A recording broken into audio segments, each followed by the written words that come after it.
Nosotros, los asesinos económicos, hemos sido realmente los responsables de crear este primer imperio global. Y trabajamos de muchas maneras diferentes. Pero quizás la más común es que identificamos a un país que tiene recursos que nuestras corporaciones codician, como petróleo. Entonces, concretamos un gran préstamo a ese país desde el Banco Mundial o una de sus organizaciones hermanas. Pero el dinero nunca va realmente al país. En cambio, van nuestras grandes corporaciones para fabricar proyectos de infraestructura en ese país, plantas de energía, parques industriales, puertos, cosas que benefician a unas pocas personas ricas en ese país, además de nuestras corporaciones. Pero en realidad no ayuda a la mayoría de la gente para nada. Sin embargo, esa gente, el país entero queda soportando una deuda enorme. Es una deuda tan grande que no la pueden pagar. Y eso es parte del plan. No pueden pagarla. Y entonces en algún momento volvemos y les decimos, escuchen, nos deben un montón de dinero, no pueden pagar su deuda, así que véndanos su petróleo muy barato a nuestras compañías petroleras. Permítanos construir una base militar en su país. O envíen tropas en apoyo a las nuestras en algún lugar del mundo como Irak. O voten con nosotros en la próxima votación de las Naciones Unidas. Hacer que privaticen sus compañías eléctricas y que privaticen su sistema de agua corriente y desagües y se los vendan a corporaciones norteamericanas u otras corporaciones multinacionales. Y hay una nube total, y es tan típico la manera en que trabajan el Banco Mundial y el FMI. Ellos endeudan a un país, y es una deuda tan grande que no pueden pagar. Y entonces les ofrecemos refinanciar esa deuda y pagar aún más interés. Y tú demandas este quid pro quo, lo que llamas una condicionalidad o buen gobierno, lo que básicamente significa que ellos tienen que vender sus recursos, incluyendo sus servicios sociales, sus compañías públicas, a veces sus sistemas educativos, sus sistemas penales, sus aseguradoras, a corporaciones extranjeras. Y es un doble, triple, cuádruple aniquilamiento. El precedente de asesino económico empezó realmente en los años 50, cuando Mossadegh, elegido democráticamente, que fue elegido en Irán, él fue considerado una esperanza para la democracia, en Oriente Medio y en todo el mundo. Fue el hombre del año en la revista Magazine. Pero una de las cosas que trajo y comenzó a implementar era la idea de que las compañías petroleras extranjeras tenían que pagarle al pueblo iraní mucho más por el petróleo que sacaban de Irán, y el pueblo iraní debería beneficiarse de su propio petróleo. Una política extraña, por supuesto que no nos gustó. Pero teníamos miedo de hacer lo que hacíamos normalmente, que es mandar militares. En su lugar, mandamos a un agente de la CIA, Kermit Roosevelt, pariente de Teddy Roosevelt. Kermit fue con algunos millones de dólares y fue muy efectivo y eficiente, y en un pequeño lapso de tiempo se las arregló para hacer derrocar al Mossadegh y trajo al Shah de Irán para reemplazarlo, quien estuvo siempre a favor de nuestra política petrolera. Y fue extremadamente efectivo. Bombs overflow Tehran. Army officers shout that Mossadegh has surrendered and his regime as virtual dictator of Iran is ended. Pictures of the Shah are paraded through the streets as sentiment reverses. The Shah is welcomed home. Y de vuelta a los Estados Unidos, en Washington, la gente miraba alrededor y decía, wow, ¿eso fue fácil? Y barato. Y esto estableció toda una forma nueva de manipular países creando imperio. El único problema con Roosevelt era que llevaba una tarjeta de agente de la CIA, y si hubiera sido atrapado, las ramificaciones habrían sido muy serias. Así que muy rápido, en ese instante, se tomó la decisión de usar consultores privados para canalizar el dinero a través del Banco Mundial o el FMI, o alguna otra de sus agencias para mandar gente como yo, que trabajan para compañías privadas. Así que si nos atrapan, no habría ramificaciones gubernamentales.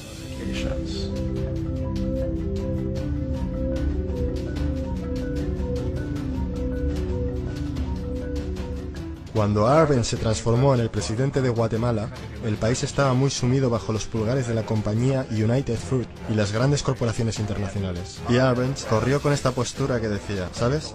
Nosotros queremos devolver la tierra a la gente. Y una vez asumió el poder, él estaba implementando políticas que harían exactamente eso, darle los derechos de la tierra de vuelta a la gente. A United Fruit no le gustó mucho eso. Y entonces contrataron una firma de relaciones públicas y lanzaron una campaña masiva en los Estados Unidos para convencer a la gente en Estados Unidos, los ciudadanos de los Estados Unidos, la prensa de los Estados Unidos y el Congreso de los Estados Unidos, de que Arbenz era una marioneta soviética y que si le permitiésemos mantenerse en el poder, los soviéticos tendrían un punto de apoyo en ese hemisferio. Y en aquella época había un gran temor en la mente de todos, del terror rojo, el terror comunista. Y entonces Para hacer corta una historia larga, de esta campaña de relaciones públicas vino un compromiso de parte de la CIA y los militares para eliminar a este hombre. Y de hecho lo hicimos. Mandamos aviones, mandamos soldados, mandamos chacales, nosotros mandamos todo para eliminarlo. Y lo eliminamos. Y tan pronto como fue removido de su oficina, el nuevo tipo que lo reemplazó reinstauró básicamente todo para las grandes corporaciones internacionales, incluyendo a United Fruit.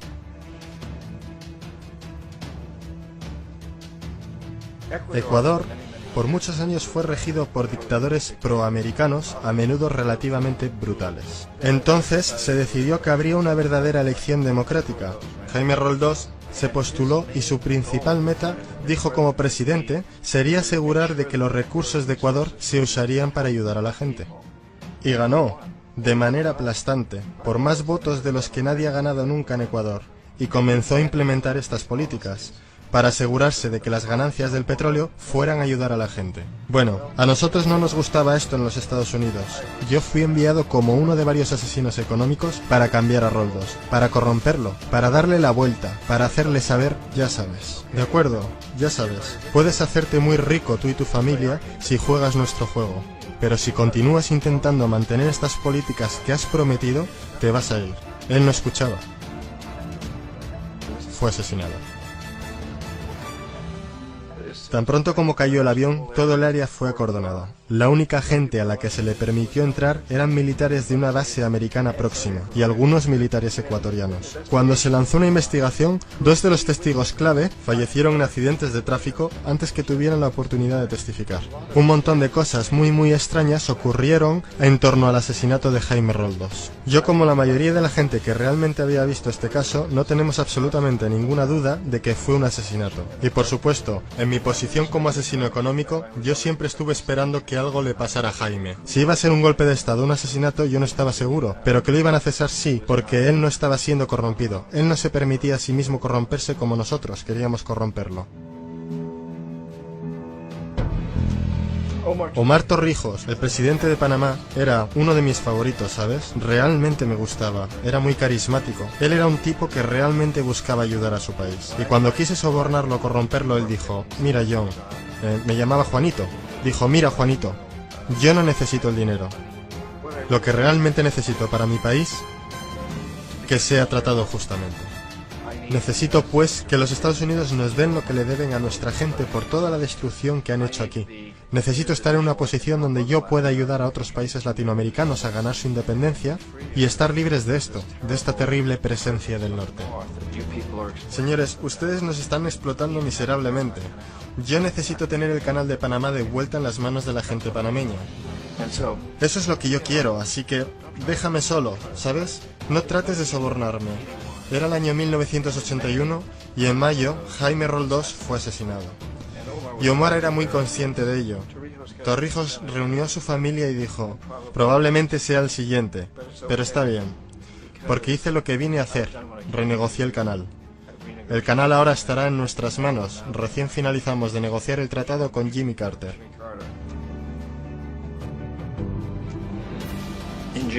En junio de ese mismo año, solo un par de meses después, él también cayó en un accidente aéreo, el cual, no hay duda, fue ejecutado por chacales apoyados por la CIA. Hay un montón de pruebas de que uno de los guardias de seguridad de Torrijos le entregó en el último momento, mientras subía al avión, una grabadora.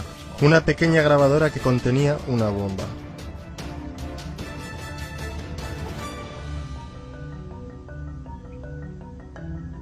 Es interesante para mí cómo este sistema ha continuado de la misma forma por años y años, salvo que el asesino económico se ha vuelto mejor y mejor.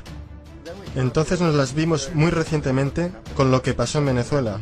En 1998, Hugo Chávez queda electo presidente, siguiendo una línea larga de presidentes que había sido muy corruptos y destruyeron básicamente la economía del país. Y fue elegido Chávez entre todo esto.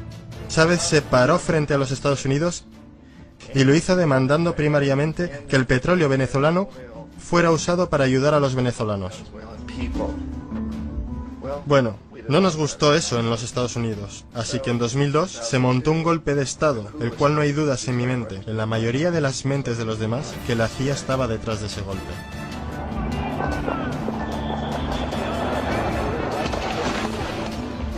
La manera en que fue fomentado ese golpe era muy parecido a aquel que Kermit Roosevelt hizo en Irán, de pagarle a la gente para que saliera a las calles, para manifestarse, para protestar, para decir que Chávez era muy impopular.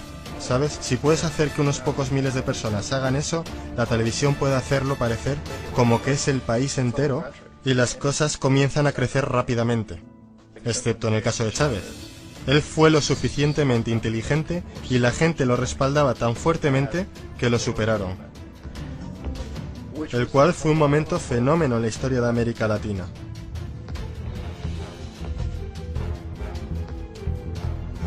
Irak realmente es el ejemplo perfecto de cómo funciona todo el sistema. Entonces nosotros, los asesinos económicos, somos la primera línea de defensa. Nosotros entramos, tratamos de corromper a los gobernantes y conseguimos que acepten estos préstamos enormes, lo que usamos entonces como palanca para ser dueños de ellos básicamente. Si fallamos, como fallé en Panamá con Omar Torrijos y en Ecuador con Jaime Roldós, hombres que rehusaron a ser corrompidos, entonces la segunda línea de defensa es mandarles los chacales. Y los chacales o derrocan gobiernos o asesinan. Y una vez que pasa eso, y un nuevo gobierno entra, ese nuevo presidente sabe lo que le pasará si no lo hace. En el caso de Irak, ambas líneas de defensa fallaron. Los asesinos económicos no fueron capaces de llegar a Saddam Hussein. Lo intentaron muy duro, tratamos de conseguir que aceptase un trato similar al que la Casa de Saud aceptó en Arabia Saudí. Pero él no lo aceptaría. Y entonces los chacales fueron a eliminarlo. No pudieron hacerlo, su seguridad era muy buena. Después de todo, él, en un momento, trabajó para la CIA. Él fue contratado para asesinar a un presidente anterior de Irak, y falló, pero conocía el sistema. Así que en 1991 mandamos las tropas y eliminamos las fuerzas militares iraquíes. Entonces asumimos que en ese punto Saddam Hussein rectificaría. Pudimos haberlo eliminado por supuesto en aquel momento, pero no quisimos. Él es el tipo de hombre fuerte que nos gusta. Él controla a su gente. Pensamos que podía controlar a los kurdos y mantener a los iraníes en su lado de la frontera y seguir bombeándonos el petróleo. Y una vez hubiéramos eliminado sus fuerzas, entonces iba a rectificar. Entonces los asesinos económicos vuelven en los 90 sin éxito. Si hubiesen tenido éxito, él estaría dirigiendo el país. Nosotros le estaríamos vendiendo todos los aviones de combate que quisiera. Y todo lo que quisiera, pero no pudieron, no tuvieron éxito. Los chacales no pudieron eliminarlo nuevamente, así que enviamos a los militares nuevamente y esta vez sí hicimos el trabajo completo, y lo eliminamos. Y en el proceso nos creamos algunos muy lucrativos tratos de construcción para reconstruir el país que nosotros esencialmente destruimos, el cual es un muy buen trato si eres dueño de compañías de construcción de las grandes. Así que Irak muestra las tres etapas. Los asesinos económicos fallaron ahí. Los chacales fallaron ahí, y como medida final, entran los militares. Y de esa manera nosotros realmente hemos creado un imperio, pero lo hemos hecho muy sutilmente. Es clandestino. Todos los imperios del pasado fueron construidos sobre lo militar, y todos sabían que los estaban haciendo. Los británicos sabían que lo estaban haciendo, los franceses, los alemanes, los romanos, los griegos, y estaban orgullosos de ello. Siempre tuvieron una excusa como extender la civilización, extender alguna religión o algo como eso, pero sabían que lo estaban haciendo. Nosotros no.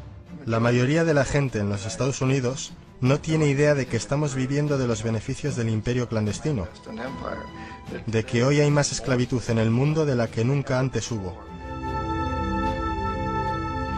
Entonces tienes que preguntarte, bueno, si es un imperio, entonces ¿quién es el emperador? Obviamente nuestros presidentes no son emperadores. Emperador es alguien que no es elegido, no sirve un periodo limitado y esencialmente no se justifica ante nadie. No puedes calificar a nuestros presidentes de esta forma. Pero sí tenemos lo que yo considero el equivalente del emperador, y es lo que yo llamo la corporatocracia. La corporatocracia es este grupo de individuos que dirigen nuestras corporaciones más grandes, y ellos realmente actúan como el emperador de este imperio. Ellos controlan los medios, sea a través de propaganda o por ser propiedad directa. Ellos controlan la mayoría de nuestros políticos porque financian sus campañas, ya sea a través de las corporaciones o de contribuciones personales que vienen de las corporaciones.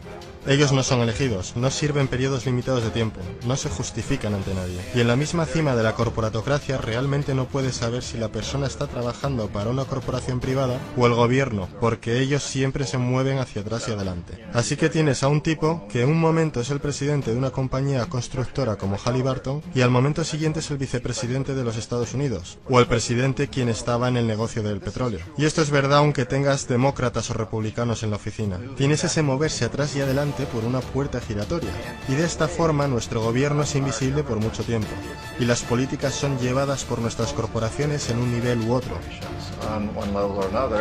Y entonces, nuevamente, las políticas del gobierno son básicamente forjadas por la corporatocracia y presentadas al gobierno y se convierten en política gubernamental. Hay increíblemente una relación íntima. Esto no es un tipo de cosa o teoría conspirativa. Esta gente no se tiene que reunir y conspirar para hacer cosas. Todos ellos trabajan básicamente bajo una asunción primaria, y esta es que deben maximizar las ganancias sin importar los costos sociales o ambientales.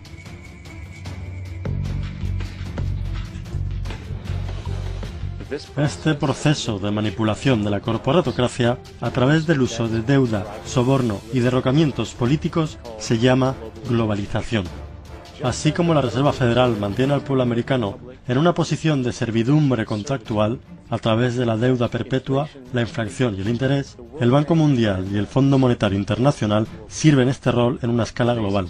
El engaño básico es simple. Pone un país en deuda, bien por su propia indiscreción o corrompiendo al líder de ese país, y entonces imponer condicionalidades o políticas de ajuste estructural. A menudo consistiendo en lo siguiente: devaluación de la moneda. Cuando el valor de la moneda cae, así también lo hace todo lo que está valorado en ella. Esto hace los recursos indígenas disponibles a países depredadores a una fracción de su valor. Grandes recortes de fondos para programas sociales. Esto normalmente incluye educación y salud, comprometiendo el bienestar y la integridad de la sociedad, dejando al público vulnerable a la explotación. Privatización de empresas del Estado. Esto significa que sistemas sociales importantes se pueden comprar y regular por corporaciones foráneas por ganancias. Por ejemplo, en 1999, el Banco Mundial insistió que el gobierno boliviano vendiera el sistema público de agua de su tercera ciudad a una subsidiaria de la corporación americana Bechtel. Tan pronto ocurrió, las facturas de agua para los residentes locales ya empobrecidos se dispararon al cielo.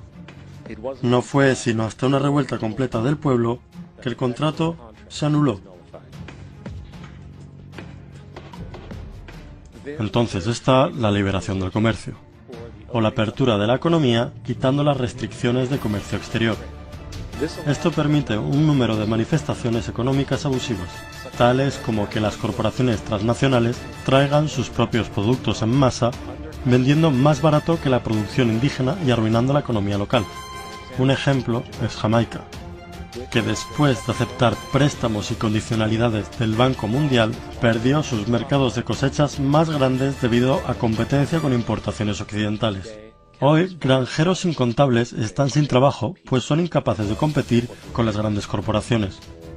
Otra variación es la creación de numerosas, aparentemente desapercibidas, desreguladas e inhumanas fábricas explotadoras, que toman ventaja de la economía impuesta.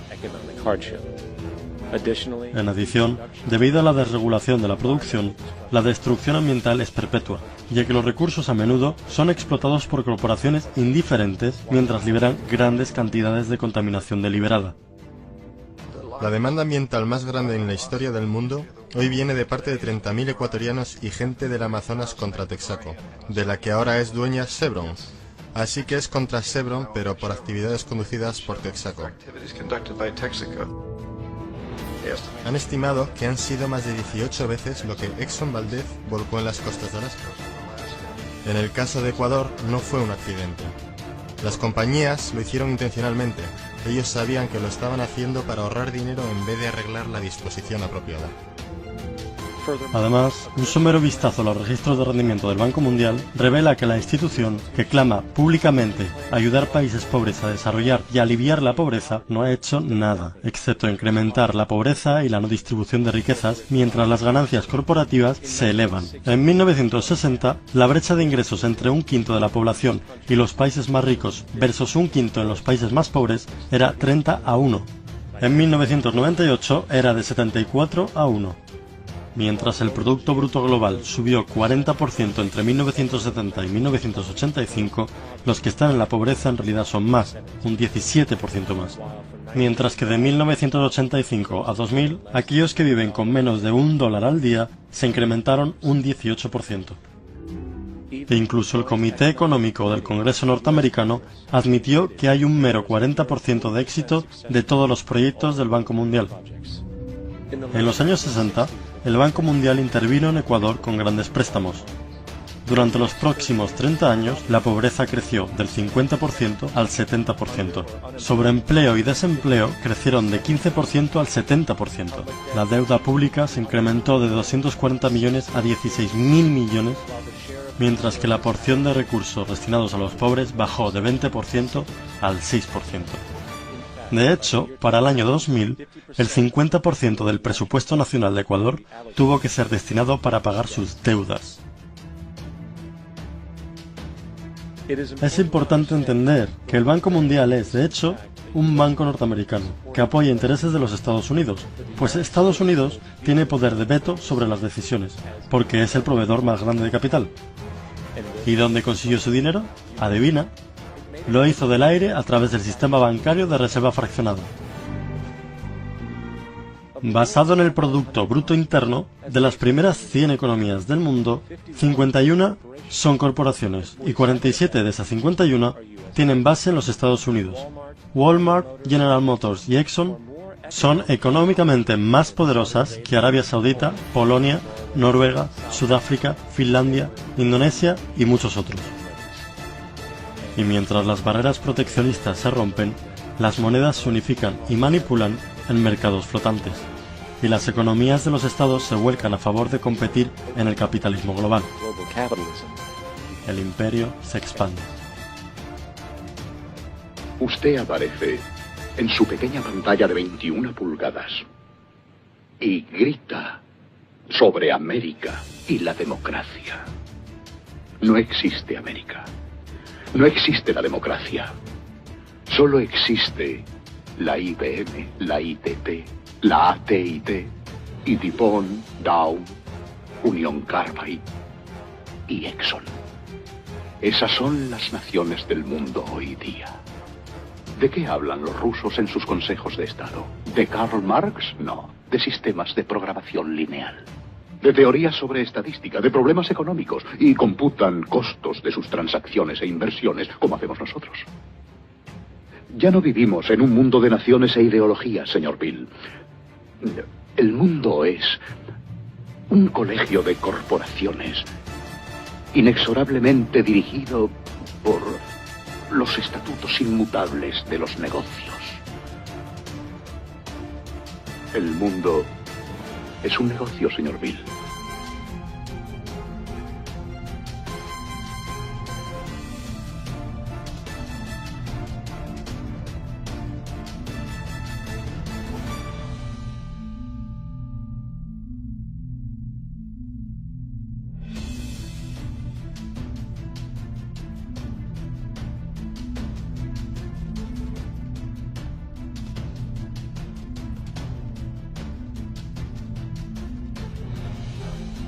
El mundo está siendo tomado por la mano poderosa de los negocios, que dominan los recursos naturales de los que necesitamos vivir, mientras controlan el dinero que necesitamos para obtener estos recursos. El resultado final será un monopolio mundial basado no en la vida humana, sino en poder financiero y corporativo. Y mientras la inequidad crece, naturalmente más y más gente se desespera.